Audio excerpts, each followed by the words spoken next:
1908 সালে জন্ম নেওয়া একজন জার্মান ব্যবসায়ী নাম অস্কার শিন্ডলার, যিনি ছিলেন নাৎসি পার্টির সদস্য।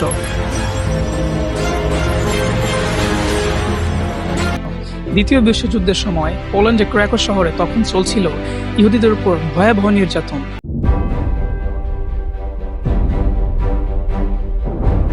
তখন 1939 সালে অস্কার শিন্ডলার ক্র্যাকো শহরে গিয়ে একটি অ্যানিমেলর কারখানা ক্রয় করলেন।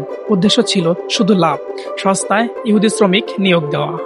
তখন নিজের চোখে নাৎসি বাহিনীর নির্যাতনের ভয়াবহ দৃশ্য দেখে তার মন বদলে ফেললেন এবং চিন্তা করলেন তার শ্রমিকদেরকে বাঁচাতে হবে।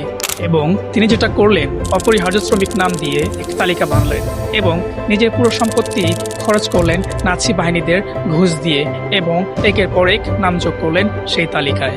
যুদ্ধের শেষে অস্কার শিন্ডলার সর্বশান্ত হয়ে পড়লেন, কিন্তু তার দেওয়া তালিকায় 1200 জনেরও অধিক মানুষের নাম দেওয়া ছিল যারা প্রত্যেকেই বেঁচে গিয়েছিলেন।